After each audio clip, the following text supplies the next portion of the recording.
Welcome to The Politics Guys, a place for bipartisan and rational and civil debate on American politics and policy. I'm Michael Baranowski, a political scientist at Northern Kentucky University. I'm joined today by Cleveland area attorney and Republican factotum, Jay Carson. Hey, Jay. Good morning, Mike. Hey, how are you? I'm doing well. How about you? Well, I can't complain. Well, that's good to hear. You made it through the first show. Yeah. So, it's been quite a while since we've done a listener comment show, and we've got a bunch of things in the queue. So if you are ready to go, we can just have at it. Yeah, let's go. Well, let's start with Eric, who asks, what do you think of the various purity tests going on in the parties? I want to know how Mike, the Marine, is anti-gun. Well, first off, I wanted to say I'm not actually anti-gun, and he's just anti-you having a gun. Well, no, it's more that my wife is anti-me having a gun, but that's a whole other story. She is far wiser than I am, but to me, that's two separate things, sort of. I am not anti-gun. I'll address this personal side first. I am sort of pro-reasonable gun regulation. So I've talked about this before. I am for instance, licensing requirements, registration requirements, a national registry. I am for basically putting some of the same constraints on gun ownership as we do on our ability to operate a motor vehicle. And to me, that's not being anti-gun. I would never ban people from having guns who are qualified and have the requisite training to use them properly and safely any more than I would ban those same people for using motor vehicles. So I am pro-gun regulation, but I am not anti-gun. That's the more kind of specific part of the question addressed at me. As for the question of purity tests, I am not at all a fan of purity tests. I think I believe that my party can be a big tent. Now, there are certain obvious things that I think kind of disqualifies you from maybe both major political parties. So if you are in favor of, I don't know, like genocide or white power or something like that, well, then, yeah, that to me is if you want to call that a purity test, then okay. But the idea that we can't have differences of opinion on some of these things, I am to a certain extent, I guess you could call me pro-life sympathetic, and I am pro-nuclear power. And on those grounds, I think there are a number of folks on the progressive left who would say that I'm not a real Democrat. And so to the extent that those things are purity tests, I'm definitely not for those. And I think just like on the right saying that, well, you either support President Trump or you're not, or you're helping the Democrats or you're one of the enemy. I think that those things are ridiculous and wrongheaded as well. So that's my view on purity tests. Jay, what do you think? I think I agree with you on most all those things. I think there ought to be room in big tents. What's happened is there's been just more and more defections one way or the other, and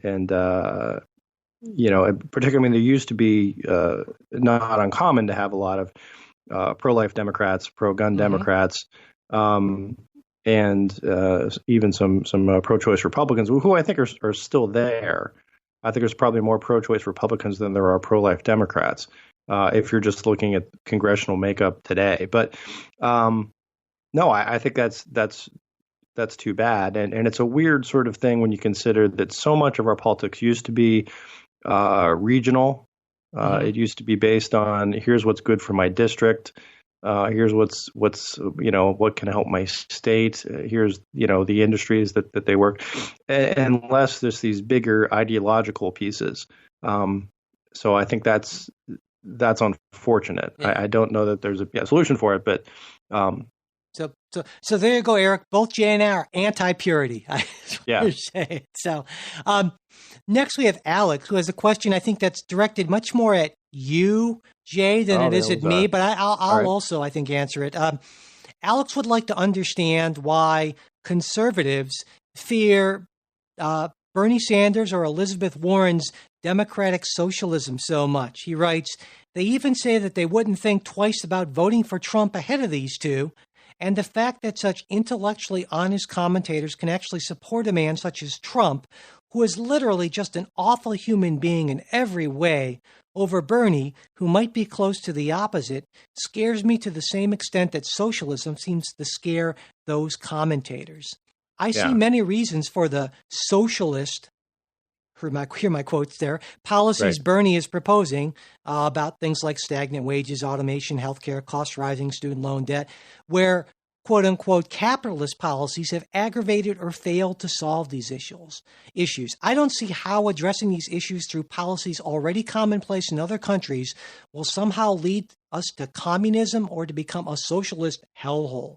The country's love for individual freedoms and capitalism will still have staunch supporters, and that makes ideas of some sort of domino-like descent into communism laughable, in my opinion, considering that no one, especially Bernie, wants communism in any way, and considering that it's so difficult to get legislation passed on even one of these issues, let alone getting full-on socialist policies passed on all of the above.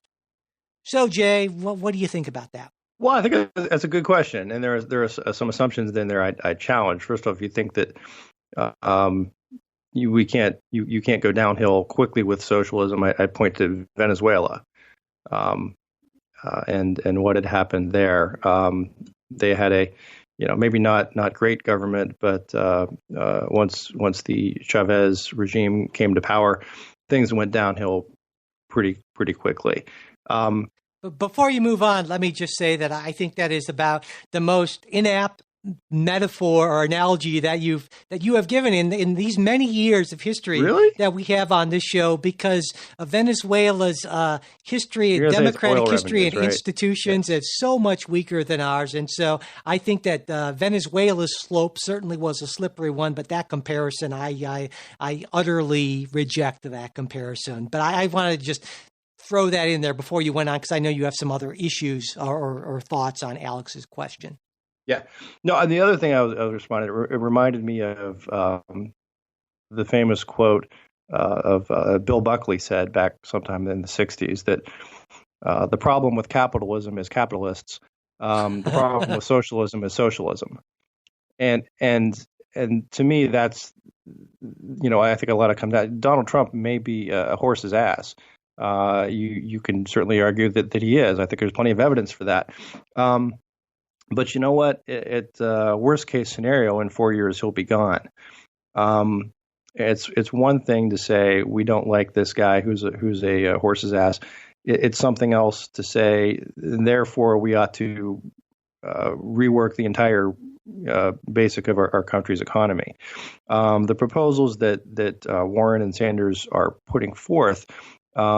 It may not be the classic socialism in terms of the ownership of the means of production, communism, ownership of means of production, but they're a tremendous transfer, confiscation, and then transfer of wealth, what they're talking about. And they're talking about spending that is orders of magnitude beyond anything that the Obama administration was even proposing. So I think that's problematic. And once you get into that, then it becomes more difficult to get out. We will survive Donald Trump, right? But I don't know that the lasting impacts of a Green New Deal would be felt for generations. And that's I think the concern is that I don't care for Trump personally. I think he's done a whole lot to set back the cause of conservatism. Just because of I think this was a lot of the never Trump argument that was advanced by a lot of conservatives is, look, if you have this guy in here as kind of the poster child, he will make a fool of us all and will prevent the implementation of conservative policy. But to me, it's just, this is a big policy shift that they're talking about, much bigger than a New Deal, much bigger than the Great Society. And once you start going down that road, the other thing about, people like to use the phrase democratic socialism, and I think I joked with you a couple of weeks, Mike, is, well, that's how it always starts. and that's true. There is a sense that, yeah, okay, we'll vote on this, but then when you want to try to unvote, vote the other way, it gets really much more difficult. And I think that's the concern. A lot of conservatives in good faith can say, look, I'm not crazy about what Trump is, the type of person he is, but I will choose the lesser of two evils. Yeah, I agree largely with Alex on this. I think that this idea that we're going to descend into some sort of socialist hellhole is fanciful. Well, I should mention that I would also agree that no matter what, whether Warren or Sanders is elected, I think these policies would be very difficult to actually get enacted. Yeah. See, I don't. Yeah, but I like the idea. I would you not like the idea of a socialist hellhole. I like the idea of democratic socialism. Absolutely. I look at the model of a lot of other countries in Europe and even to Canada and a lot of things. And I think, wow, I wish we could do things that way. Which is why I'm a person of the left and not the right. Right. But I like the idea that Sanders and Warren are pushing for these things, even though I wouldn't actually approve of the things that they're pushing for necessarily, because there's my Berkey inside, right? Because right. Not because I don't like them in theory, but because I know enough to know that a lot of things that sound great in theory, especially when they're sweeping changes, have a lot of unintended consequences. And so the argument that you can just take a system that, say, worked great in Sweden and just transplant it to here is as fanciful as the argument that you can say, I don't know, like take democracy and transplant it to Afghanistan or something like that and just assume everything's going to be fine. And so that said, I think they serve a valuable and important purpose because I feel like our domestic politics in many cases has shifted so far to the right, so far toward advantaging those who have great wealth and power, that these voices are an important counterpoint, and it helps to at least try to shift the argument a little bit back toward what I consider more of the center. And so I find them to be valuable in that way. And so while I do not think that either of them would make a very effective president, I am glad they are out there making their case for those policies. Okay. All right. Next, we have Sam, who wants to know, how can the right tell the American people to support the troops when they send them off to get killed? I do not understand how sending them to war is the way to support them. Wouldn't it be more support to bring them home? Well, I'm not the right. I'm not even part of the right. So, Jay, but you are the troops. Yeah, I was the troops at one point. Yeah, a troop. Yeah. And I supported you. Yes, you did. No, I think look, you have to be a little realistic here, and Mike, you can back me up on this. Well, what do we expect our military to do? I mean, why is it that we have them? And again, this comes back to one of these uncomfortable truths: is that we have them to go fight and kill other people, right? When you come down to it, sure, it's great when you can have the National Guard that helps out in natural emergencies and stuff like that, natural disasters. But as a factor, look, the United States has never been invaded since 1812. Maybe a couple little incursions from the Mexicans at the turn of the century kind of thing, or unless you're counting the Civil War, but. So we have never had that need for like a real domestic defense from an invading power. As such, we have sent our troops abroad to defend what the government believed to be its interests at the time. I mean, that's why we have a military. And if the idea were just to keep them all at home, then it wouldn't be a very effective military. I mean, I'm not trying to say that we shouldn't, every engagement should be weighed very carefully before troops are deployed. But I don't want to be too simplistic or glib about it, but it's kind of like that's what they're there for. Yeah, I don't disagree with any of that. But I think the larger issue is, and something sometimes that gets a lot of people upset is these what are sometimes called chicken hawks. These folks who have no skin in the game, who know not only have not served, but don't even really know anyone who serves, and send people off, these other people off to serve. Because if you look at we in the 20th, since the end of the draft, really, in the 1970s, we've really developed a huge split between our military culture and the rest of our society. It didn't used to be that way. You used to look in Congress and see all sorts of people who had served or new people had served and so forth. But now that's almost not the case at all. And, the data will show you that it's pretty much, in the South, in certain areas by military bases, this is where a disproportionate number of folks come from.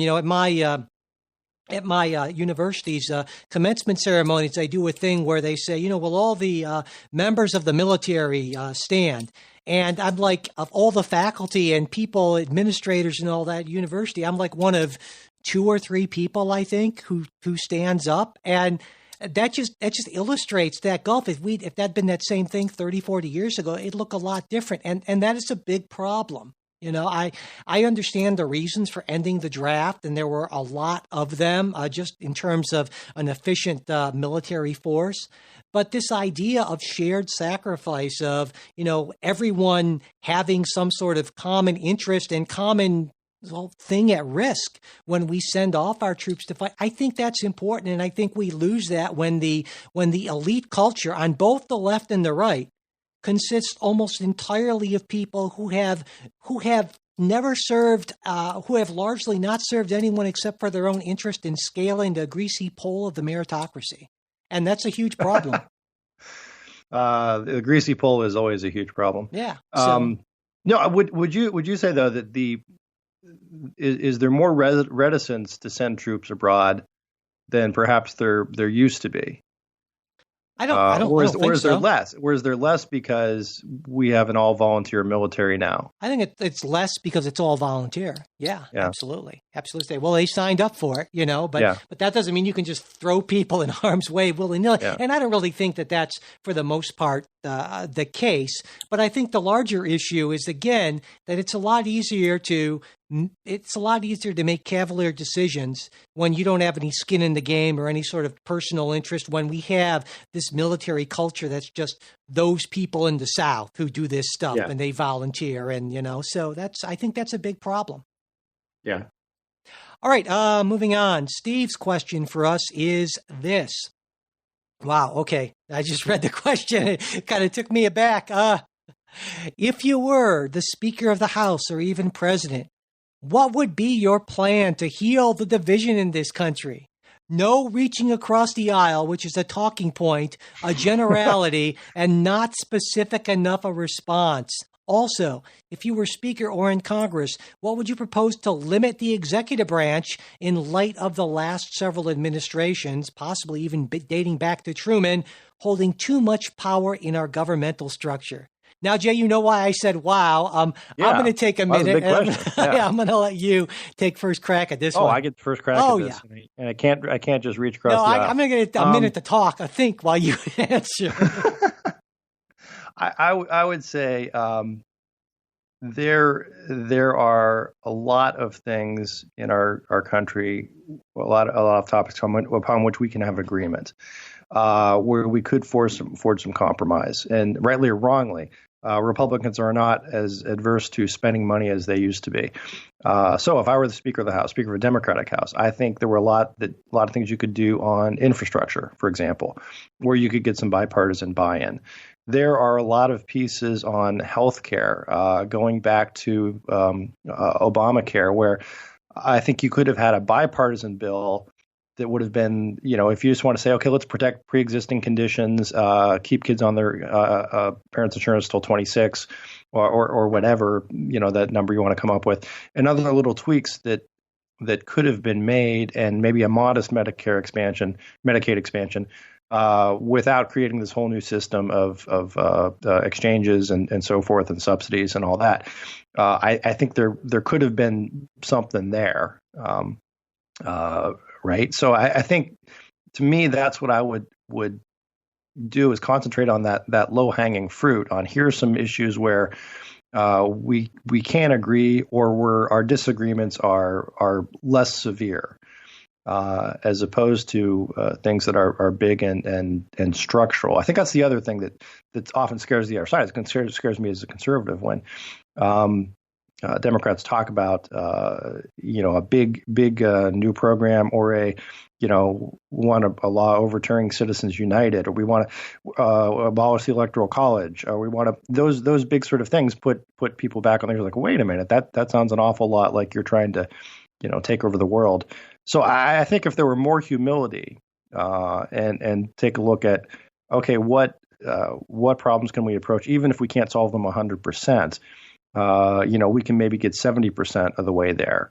That would be my thought. Now, and as the second part of the question, what would I do if I were the Speaker of the House? I think there's a lot to be said about clawing back Congress's power. One way to do it would be to pass legislation that doesn't defer so many decisions to rulemaking. A concrete example would be let's change the War Powers Act or the deployment of troops. If Congress wants to be consulted, then let's actually get in there. But that hasn't been the situation, just because Congress is able to sort of have it both ways, if you will. So that would be my brief plan. Yeah. Okay. Well, if I were, I don't think that the Speaker can do a whole heck of a lot. And I understand what you're saying. And these things, I think, could maybe make some minor policy differences along the edges. But to me, just how the system is set up almost ensures the fact that, let's say you're a Speaker like Nancy Pelosi, who, that's like an evil word on the Republican side. But Nancy Pelosi, I think, in her view, was trying to prevent the impeachment of Donald Trump because she felt it would be a very divisive. And I mean, she's in fact said that, and right. She found that the Speaker is hostage to his or her own caucus. Yep. Right, and so the Speaker, I don't think, can do very much. You have to go where your members and where your funders make you go.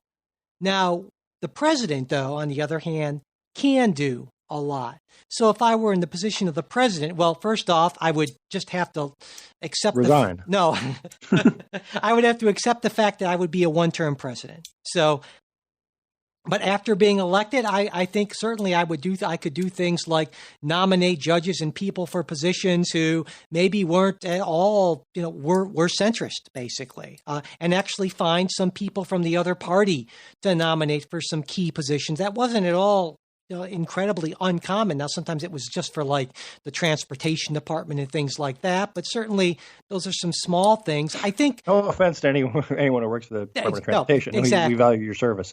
But I think the biggest thing to me is that, well, my cynical side says, you know what, there's nothing we can do.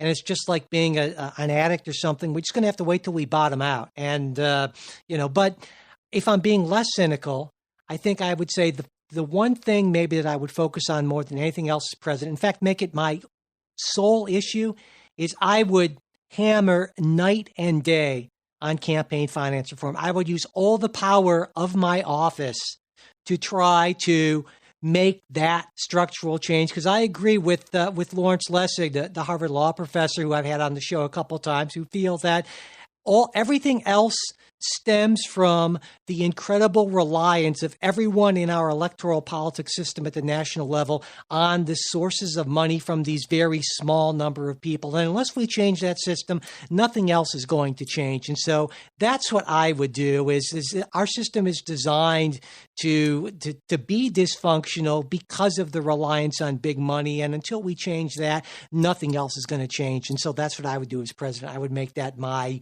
one overriding issue, and it would just totally destroy my presidency. But hopefully I could make that happen before I was booted out by my party. All right. Well, that's not a bad answer at all. No, well, thank you. Before we get to our next question, we want to thank our sponsors to today. First is Empower. And if you are interested in saving a lot more this year, a lot more. Empower, the Empower app can help make that happen. With Empower, saving and managing your money is super simple. They have this set it and forget it autosave function. It lets you put in your weekly savings target. Then every day, Empower studies your income and spending and automatically moves the right amount of money into your savings account where you're going to be less likely to spend it. And in addition, Empower can actually negotiate your phone and cable bills for you. That's really cool. They've also got real human being type people, coaches, who you can text for individualized recommendations. So if you want to save big this year, download Empower. That's EMPOWER in the App Store or Play Store. I did, and over 650,000 other people have too. And even better, Politics Guys listeners, get $5 when you use offer code PoliticsGuys and reach your savings goal. Visit empower.me/politicsguys for more details. We're also sponsored by SaneBox. Until recently, my inbox, Gmail, was just frightfully bad. But SaneBox changed that entirely because as your email comes in, SaneBox keeps only the important messages in your inbox. Everything else they send to your Sane Later folder, which means you immediately know what messages to pay attention to and what stuff can wait until you have the time. They also have a bunch of other great features like Sane Black Hole. That's where you can put messages from annoying senders you never want to hear from again. And Sane Reminders, which is this great feature that lets you know if someone hasn't replied to your email by a certain date. And best of all, you can use SaneBox with any email client or phone anywhere you check your email. So see how SaneBox can magically remove distractions from your inbox with a free 2-week trial. Visit sanebox.com/politicsguys today to start your free trial and get a $25 credit. That's sanebox.com/politicsguys. All right, on to our next question, Jay. It is, let's see, actually one of a number of questions from our bipartisan politics subreddit. And, you know, I've promoted this before on the show, but I got to say, I have been super impressed by the quality of questions and comments we've gotten on the Reddit group. I was skeptical about setting it up, but I've really enjoyed going to it pretty much every day and seeing the stuff people post there. So those of you hearty small band of subredditors, thank you so much because it has been a real pleasure. And they are the source of, I think, the rest of our questions we have for today. So here we go. And the names will sound really weird because they're Reddit names, but you know who you are. Let's see. We have Arc Teacher who asks, if you were going to give public education in America a letter grade for its current state, what would it be and why? And he follows up by referencing a number of things, including stagnant test scores, as well as some lawsuits that have actually been filed in certain districts arguing that there is a right to a certain basic quality of education that in some cases isn't being met. So, Jay, what grade would you give public education in this country? Well, it's kind of go ahead. Yeah, I weighed into this, first of all, saying that for me to have any expertise in public education across the country, everywhere, I don't. I did work a lot with public education issues in Ohio like 20 years ago when we had those kind of issues. We had a lawsuit challenging our school funding system. My sense is I don't think you can give one grade. Maybe you give 2 grades. I think there are a lot of places, a lot of schools that are doing incredible jobs. They're doing much better than what they were doing 10, 20, 30 years ago. And then there are other districts which have been failing and continue to be failing. And the reasons for it's sort of a Tolstoy thing of all happy families are alike. And unhappiness is however the rest of that goes. Different, yeah. Yeah. So I think there are plenty of places where you have the great combination of a solid tax base to fund schools. You have parents who are educated and involved in their kids' lives. You have a lot of resources. You have a safe community. Everybody's getting breakfast. All those kind of things. You have other districts where that's not the case. Yeah. And it could be directly related to the school issues. It could be related to addiction issues. It could be related to just parental involvement. It could be related to immigration or legal status. There are so many of those other things, and I think that's part of the problem is we're asking we ask our schools to do so much, and there are a lot of social problems that manifest themselves in schools, but it's not necessarily within the school's power to be able to solve those. Yeah. So that's my sense, and again, that's without looking at any specific data. That's just looking at what I know from Ohio and local stuff. I don't necessarily disagree with much at all of that, and I look at this and giving a grade, kind of like how when I have a class and I have individual students who do better or worse, and I look at the class average basically. And so, as you point out, there are some school districts that are incredible and some that are awful. And if I had to guesstimate a class average, I would say a D somewhere. And in part, the problem I generally have is the wide variance. And you referenced this a little bit. Some schools have good tax bases, that sort of thing. And that to me is at the heart of it. We have this totally backward system where the places with the most need have the least money because of how we fund most of our public schools. And to me, this is a waste on so many levels. Even if you're just looking at it from a straight economist standpoint, it is an enormous waste of human capital and human potential. So I think the funding model for our public schools in most places is just crazy, basically. And of course, states have the ability to set whatever funding model they want. In most cases, it's based on, it's a model where the schools that have property tax. Yeah. And so schools in areas where they have the kind of better social structure and the educated parents who have the time and all that, and fewer of the social issues in the areas, they're the ones who have the best funding. That's exactly backwards, basically. I've already talked about how I feel about, supporting vouchers and private schools with public money. I think that's awful as well, for the same reason that we're just not putting enough into our public schools. And so where I would start, I looked, and the Department of Education, U.S. Department of Education in 2019, it gave total grants to K through 12 schools of $15.8 billion.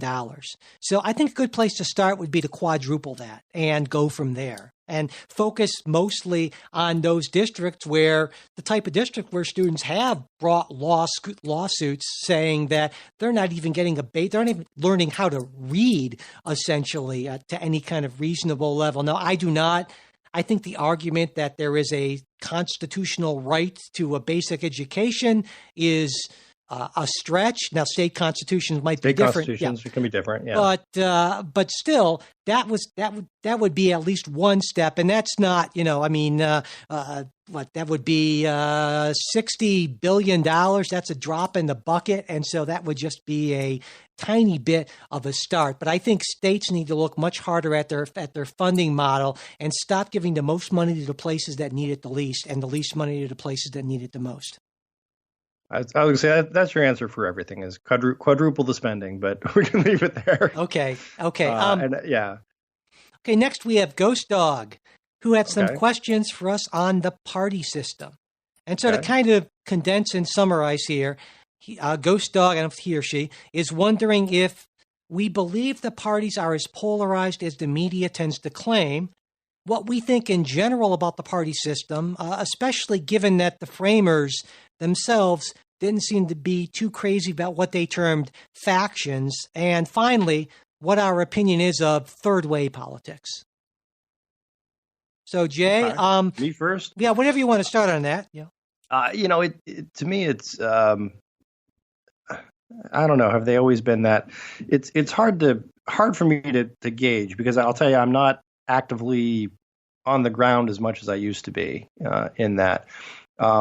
My sense is on the local levels and at state level, there is still a lot of bipartisan respect and people who work across the aisle with one another to get things done.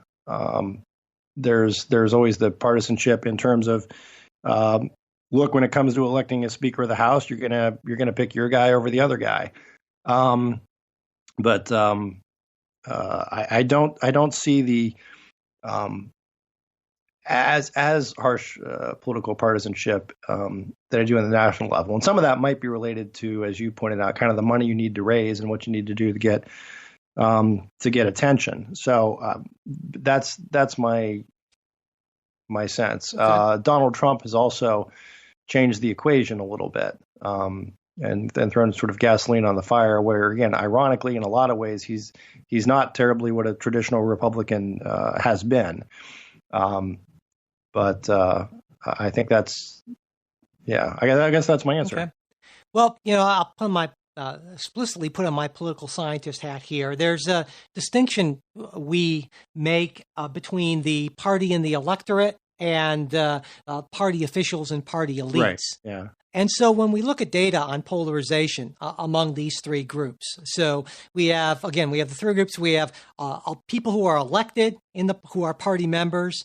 Then we have the party elites, and then we have just the general party identifiers. And what the data shows us is that there is a ton more polarization of people who are elected representing the parties. Right? No question. There's also a ton more polarization for party elites. But where polarization has just not really changed much at all is the mass of people. Most people aren't ideological. It's easy for people like us who are so involved in politics and people who will listen to the politics guys to appreciate, but most folks just aren't very political at all. And so I really think that the answer to the questions, are we more polarized than ever, is yes and no. It depends on what you look at. If you look at most regular people, not really so much, the data shows, but if you look at the people who are making the decisions and who are most involved in politics, yeah, we're a lot more polarized. I think that's a big problem. But I also think that there's at least one way to at least partially solve it. I'm thinking about this because quadruple the spending. No, no. There's actually. I'm thinking about this because I just recently finished a chapter in the book that Will and I are working on about reforms to the American political system. And to me, one of the big problems is that most of these people who are not ideological are people who don't vote. There's a pretty strong connection there, which is why I'm much more in favor of an Australian system where, Australia routinely gets voting percentages of 90% plus. In fact, I think it was 2016, I read their election commission's report, and they said, we got some problems. We've had our lowest voter turnout since like 1948. And I was like, oh my God, what was it? It was 90.1%. And they were like, oh, this is a problem. Yeah. It's like, oh, holy crap. But Australia does it a lot differently. They have mandatory voting. They have Saturday elections. And I think a system like that brings out a lot. I think it's great for a lot of reasons, which, hey, buy the book, I'll say, when it comes out next year. But I think it's great for a lot of reasons, in part because I think that's one way to lower polarization is to get people who are less polarized involved right now. Yeah. And my response would be, and this is something we've talked about a bunch of times, part of that when you're talking about the partisanship and maybe partisanship isn't the right word. Maybe it's I don't know. We need to come up with a different word. Intensity, perhaps. It goes to the fact that we have these districts that are gerrymandered heavily, and there is that sense of you get these. If you're in a locked in place, whether it's the right or the left, there's always a race to the far corner, right, to beat out the other guy in the primary. Part of that, I think, is due to gerrymandering. Another part of it is due to just the sort of self-sorting, self-selection that the country's gone through the past couple decades about where people live, where people move, that sort of thing. So I would say, how does it go? The best lack all conviction, while the worst are full of passionate intensity, I think is the line. So, we'll get a little poetic out of there, but yeah. So, let's see here. And, also the thing about third way politics that Ghost Dog asked about. Yeah, I think third way politics is great, but the problem again is that if mainly the people who are involved and are, working within the system are the people who are the most passionately intense and the most polarized, well, then that's going to automatically limit those sort of third way options. And so unless we can find a way to involve the less ideologically extreme people, I think we're just going to run into some natural limits. Right. And they tend to be less involved just because they're just not that into it. Yeah, absolutely. Yeah. Okay, let's see. We have Alex, who is interested in our views of Bernie Sanders on the debate stage in a general election. Alex writes, if Bernie were to come through the primaries by fending off Biden and Warren, I think he would actually be a very good challenger to Trump on the debate stage. Given that Trump is likely to repeat his grandstanding, misleading, and extremely aggressive debate tactics, I think that Bernie will appear to be much more knowledgeable, much more sincere, and will provide real answers when Trump does not. I think Bernie's sincerity and political consistency makes it much more difficult for Trump to go after him than Warren and Biden, whilst I also can foresee Trump exposing the latter two's lack of courage in their convictions very assuredly. What are your thoughts on this? It's my first thought, because I wanted to mention this maybe last time we were on, but I think maybe I wasn't on that week after the last debate. Perhaps the funniest moment, political moment in recent history was the Bernie Sanders, Elizabeth Warren confrontation and Tom Steyer stopping in to say hello. Yeah. At which point this was kind of caught on the mics, and Sanders and Sanders accuses Warren about lying about his record, and Steyer just sort of blunders into it and says, "Hi, Bernie, just wanted to stop in and say hi." To which Bernie responds, "Okay, fine, thanks." This is completely dismissal, sort of. But anyway, I don't know. My sense is a Sanders-Trump debate might just be two crazy old people yelling at each other. I certainly Sanders does win points for sincerity.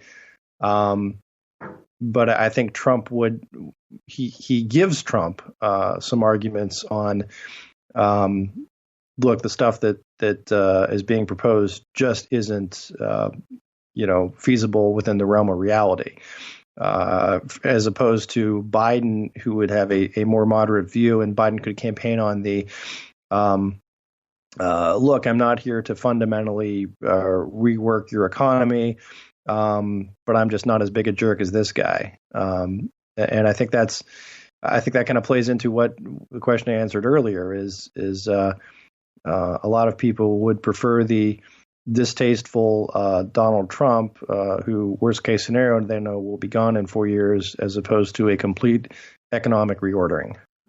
The way I look at this is I agree, I think, largely with Alex that Bernie Sanders might be a better debate matchup with Donald Trump for all the reasons that he mentions. But I also know that almost all the research that we have on debates show that they don't really move the needle much. They don't change people's opinions very much, maybe a tiny bit at the margins. And so I have to weigh what that tiny bit of difference might be against what I think, how much I think a Bernie Sanders candidacy might, on one hand, energize the progressive left, but on the other hand, energize not just the right, but perhaps a lot of moderate voters. And so when I look at what I think the coalition that a successful Democratic challenger to Donald Trump is going to have to be, because we have an electoral college, I see Bernie Sanders or Elizabeth Warren racking up some pretty big margins in California and New York and some other places, but that's not where we need to win. We need to win in Pennsylvania, and we need to win in Michigan and Minnesota and places like that. And so that's where I think that's much more problematic. And so I agree. I think Bernie, especially with Biden, because God knows what's going to happen with Joe Biden in a national debate. That's a scary thought. I've been asked. And I guess I didn't respond to the question appropriately, because I was thinking just more in terms of overall election electability as opposed to debate specifically. Yeah. But and like I said, that's how because debates are a means to an end, of course, to getting elected. And so, at this point, I've been talking a lot about this, again, back and forth with some folks on the Bipartisan Politics subreddit group, that I really think in terms of electability, if she could find a way to somehow break through into the front rank, like an Amy Klobuchar would be great. but I don't see that really happening. And so Joe Biden might be the best hope sort of thing, that's a little scary thought for me, given my feeling that Joe Biden is slipping more than a little bit. But there it is. So, all right. I think we have time for one more. It's a short question. And Jay, I think we're both going to agree on this. So we could probably end on this note of agreement. Here we go. Ufamba asks, what's your opinion about the judicial system in America? Is it too weak, or do you feel this is simply a perception issue? And I'll start off with this one. It's like, I think just the opposite. And this is why I think we'll agree. I think, if anything, I see judicial activism being a problem in this country. The courts taking on, like what we talked about in the Saturday show, the Montana State Supreme Court deciding to act on behalf of the state legislature. So I feel that just as a general rule, that courts should defer to the democratically elected institutions because they're not democratically elected.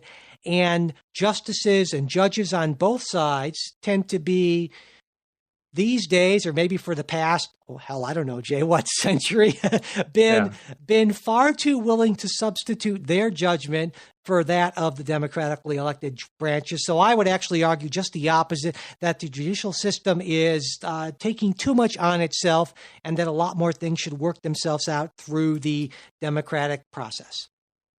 I can't disagree with that. I guess I'm not sure the question, if it's, what do we think of the judicial system? That's kind of like one of those, so what do you think of the Roman Empire, right? I mean, it's kind of, there's some good stuff. Some good points. Yeah. There's, but there's a lot going on. Generally, I think I think Mike's right. I mean, if we're talking about its proper role, it is to defer to the legislature where appropriate, and to be a body that determines the law rather than determines policy. And just say where appropriate is important, because I would certainly say that there are certain instances where something is being done that's illegal or unconstitutional. You're right. Yeah. And also, and I wanted to say the not making policy thing, I wanted to jump on that too, because as Jay, you can explain this better than I can, but there are instances where the court can reach a certain decision in a narrow way and also in a broad way. And just because the court rules on an issue of legal or constitutional importance does not mean they have to take that next step and mandate policy solutions. Yeah, right. No, absolutely right. All right. Yeah, so I think we're in agreement there. Yeah, well, it's always nice to end on a note of agreement. So we'll stop now while we're ahead. But everyone, we really do appreciate you listening to this week's show, and we do hope you check out our sponsors, Empower and SaneBox, and you'll find links to both of them in the show notes. And again, we still do appreciate your support, and that's really the majority of what helps keep us financially afloat. And of course, as a monthly sustaining supporter on Patreon, you get special bonus content, completely ad-free episodes, and more. Check it all out, patreon.com/politicsguys.